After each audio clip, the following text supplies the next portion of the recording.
दोस्तों, आज हम आपको एक ऐसी तवायफ औरत की कहानी सुनाएंगे जिसे सुनकर हर एक औरत ने तौबा तौबा की। सारे गांव वालों की चीखें निकल गईं।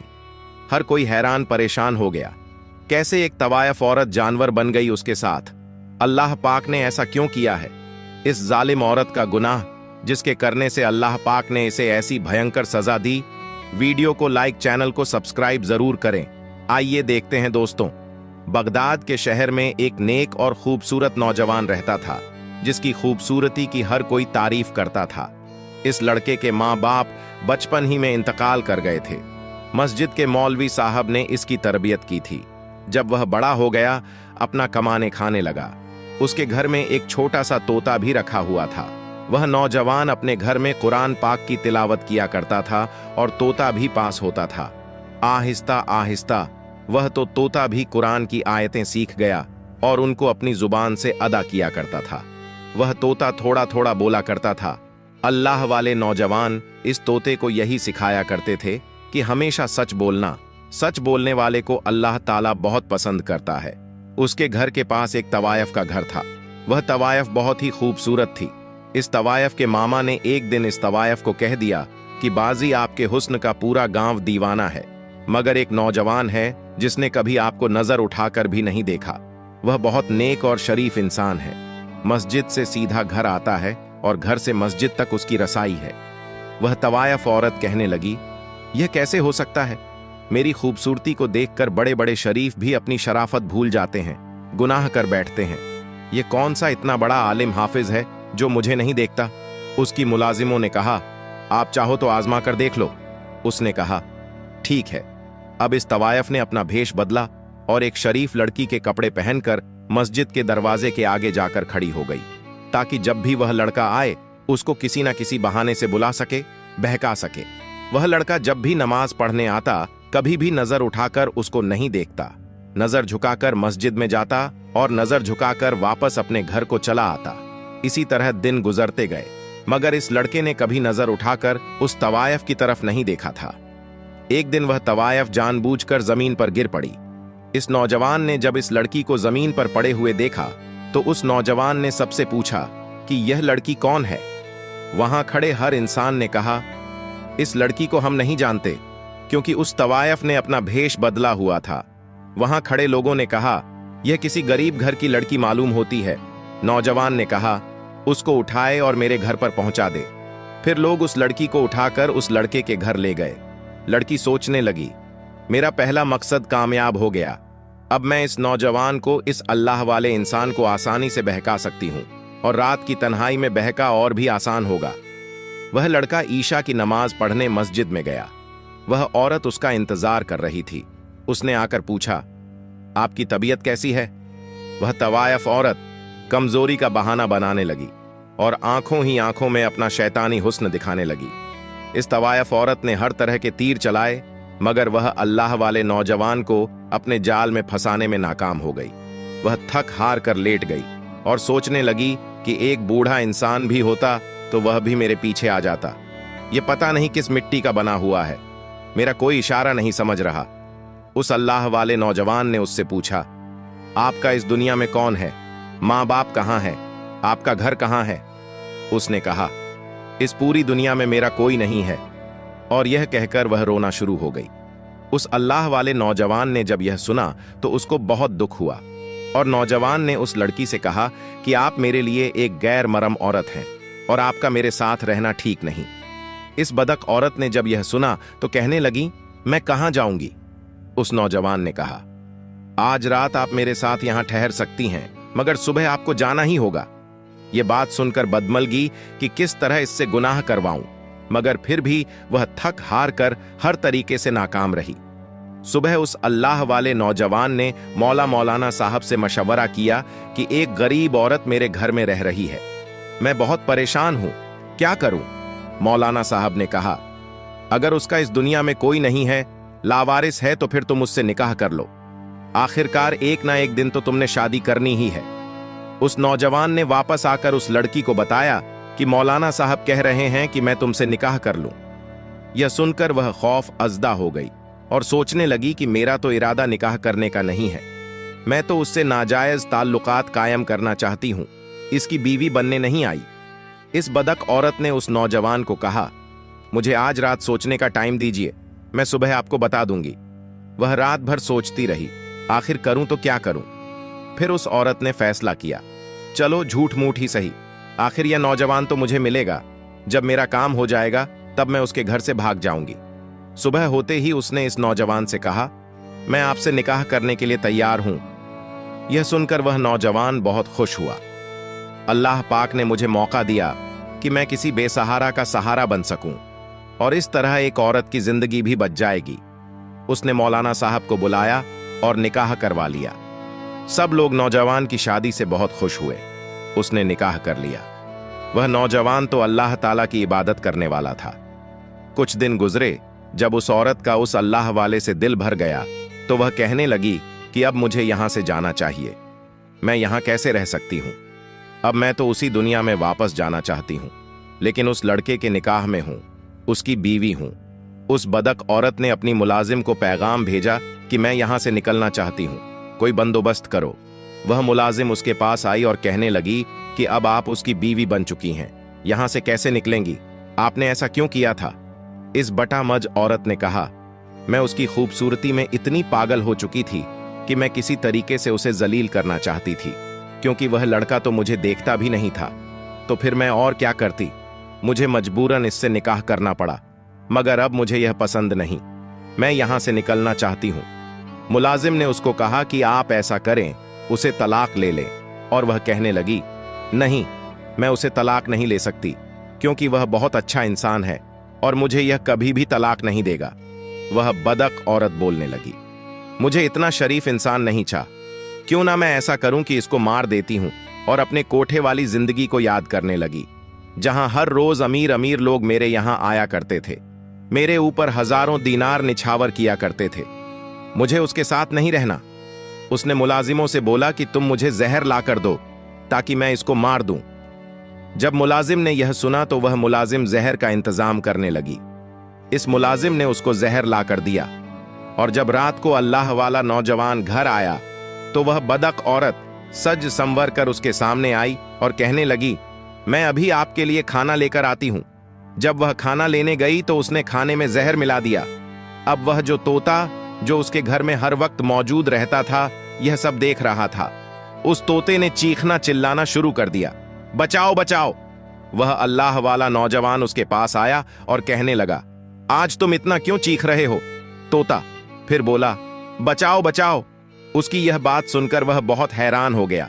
उसने खाना खाया। खाकर उसने अपनी बीवी को कहा, मैं सोने के लिए जा रहा हूं, मुझे तहज्जुद के लिए भी उठना है। जब आधी रात का वक्त हुआ, उसको तकलीफ हो शुरू हो गई। उसने अपनी बीवी को कहा, मेरे पेट में बहुत दर्द है, मुझे ऐसा लग रहा है मेरे पेट में कोई छुरियां चला रहा है। वह बदक औरत कहने लगी, मुझे लगता है कि आपने कोई उल्टी सीधी चीज खा ली होगी। उस अल्लाह वाले नौजवान ने कहा, मेरा वक्त करीब आ चुका है, तुम ऐसा करो, मौलाना साहब को बुलाकर लाओ। और उसके सामने उसका शौहर तड़प तड़प कर मर गया। उस बदक औरत को जरा भी उस पर तरस ना आया।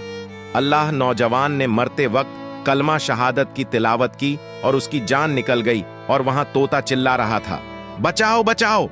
उस औरत ने उस तोते को कहा, चुप हो जाओ, वरना तेरा भी गला दबा दूंगी। उसने अपने मुलाजिम को पैगाम भेजा कि जल्दी से यहां आओ। उनकी मुलाजिम आई और उन दोनों ने मिलकर घर के सहन में एक गड्ढा खोदा, उसको वहां दफन किया, और दिल ही दिल में खुश थी कि मेरी इस आदमी से जान छूट गई, अब मैं आजाद हूं। उसके बाद फिर वह तवायफ औरत अपने बदका वाले अड्डे में चली गई और फिर वहीं जिनाकारी में लग गई।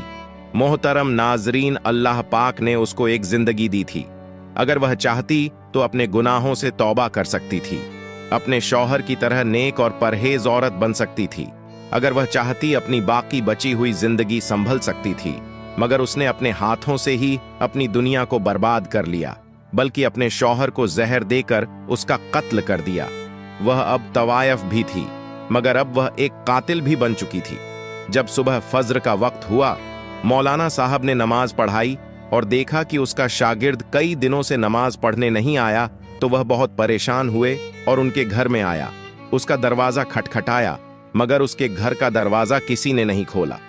मौलाना साहब यही सोच रहे थे। शायद वह सो रहा होगा, मगर वह यह भी सोच रहे थे कि नमाज तो मेरा शागिर्द कभी नहीं छोड़ सकता। मौलाना साहब वापस चले गए। जब जौहर का वक्त हुआ और देखा अभी भी उसका शागिर्द नमाज पढ़ने नहीं आया, उन्होंने किसी को भेजा, मगर उसने भी यही कहा कि वह दरवाजा नहीं खोल रहा है। शाम तक यही सिलसिला चलता रहा। ईशा के बाद मौलाना साहब ने सोचा मुझे खुद जाना चाहिए। जब मौलाना साहब गए, उन्होंने दरवाजा खटखटाया, मगर कोई भी ना आया, मगर अंदर से तोता चीख रहा था, बचाओ बचाओ।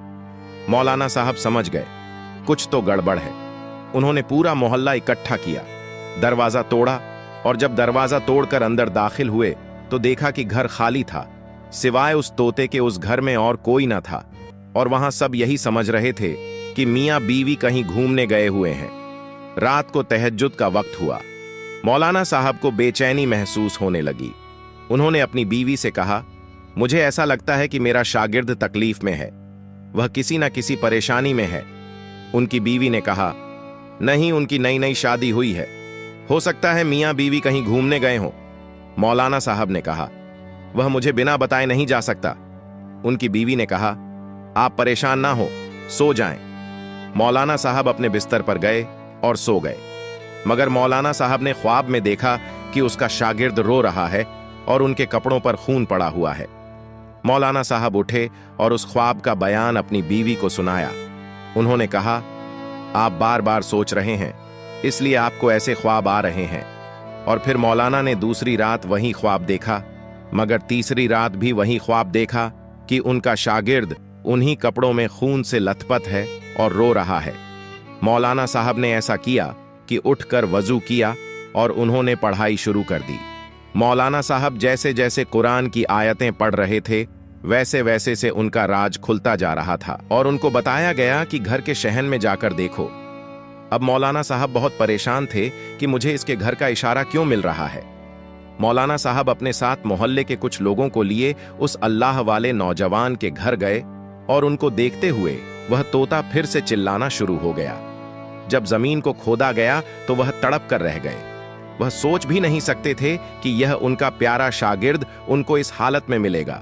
उनको कफन भी नहीं दिया गया। मौलाना सोचने लगे कि कौन जालिम है जिसने उनको कत्ल कर दिया, इस तरह दफन कर दिया। मगर अल्लाह ताला की कुदरत देखिए, उनकी लाश ऐसे थी जैसे उनको अभी अभी दफन किया गया हो। उनके चेहरे से नूर चमक रहा था। उनको देखते ही मौलाना साहब ने अपना सर पकड़ लिया और नीचे जमीन पर बैठकर रोने लगे। मौलाना साहब ने देखा कि उसकी बीवी यहां मौजूद नहीं है। उन्होंने सबसे पहले अपने शागिर्द का नमाज जनाजा पढ़ाया और उसकी तदफीन का इंतजाम किया। और सब लोग इस बात से परेशान थे कि आखिर इस नौजवान को मारा किसने, किसने इसको कत्ल किया। मौलाना साहब उसके घर में आए और अपने शागिर्द को याद करते हुए रोने लगे। मौलाना साहब की दर्द भरी आवाज वहां मौजूद तोता बड़ी खामोशी से सुन रहा था। उसे यह लग रहा था कि वह तोता जिंदगी भर नहीं बोल पाएगा, मगर अल्लाह पाक ने उस तोते को बोलने की तौफीक अता फरमाई। उसने कहा, वह औरत एक तवायफ थी, जालिम थी, वह उससे जिना करना चाहती थी। वह बदक औरत तो यहां भैंस बदल कर आई थी। उसने सबको यहां बेवकूफ बनाया। उसने अल्लाह वाले नौजवान से निकाह किया और जब उसका दिल भर गया तो उसको जहर देकर जान से मार डाला। अब वह दोबारा जिनाकारी और बदका के लिए अपने कोठे पर चली गई है। इतना बताकर तोता खामोश हो गया। मौलाना साहब इस्ते को लेकर अपने घर चले गए और उसको अपने घर में रख लिया। इसके बाद चंद लोगों के साथ मौलाना साहब उस तवायफ बदक औरत के कोठे पर गए। मौलाना साहब वहां जाकर इस तरह गुस्से से चिल्ला रहे थे जिस तरह औरत को कत्ल कर देंगे। वह उसको बोल रहे थे कि बाहर आओ। मौलाना साहब अंदर नहीं जाना चाहते थे। मौलाना साहब की आवाज सुनकर उस तवायफ बदक औरत की मुलाजिम रोती हुई आई और उस मौलाना ने कहा कि आप उस नेक नौजवान के उस्ताद हैं। मौलाना साहब ने कहा, हाँ, मैं उसका उस्ताद भी हूं, उसका बाप भी हूं। तुम बाहर बुलाओ उस तवायफ को, उस बदक औरत को जिसने मेरे बेटे के साथ इतना जुल्म किया। उस मौलाना ने कहा, उसको इसके की सजा मिल चुकी है। जिस रात उसने अपने शौहर को मारकर अपने बदका के अड्डे पर आई, वह बहुत खुश थी। तैयार होकर बदका के लिए निकल रही थी कि एकदम उसका जिस्म बदलना शुरू हो गया और देखते ही देखते उसका जिस्म एक बंदर की शक्ल में तब्दील हो गया। उसको हमने एक कमरे में कैद कर दिया है, क्योंकि उसके चेहरे को देखकर हमें खौफ आता है। फिर उस अल्लाह वाले के साथ इस औरत ने जो भी किया, मैं भी उसके साथ शामिल थी, और आहिस्ता आहिस्ता मेरा चेहरा भी बदल रहा है। ऐसा लग रहा है मैं भी इस जैसी बन जाऊंगी, मेरी हालत इस जैसी बन जाएगी। आप मुझे माफ कर दीजिए और इस नौजवान को कहें मुझे माफ कर दें।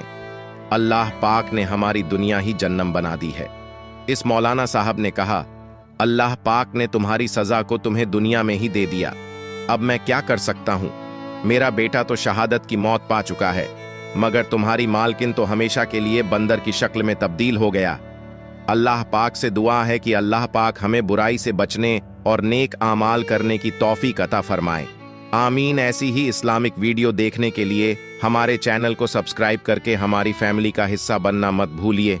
मिलते हैं आपसे एक और वीडियो के साथ, तब तक के लिए अल्लाह हाफिज।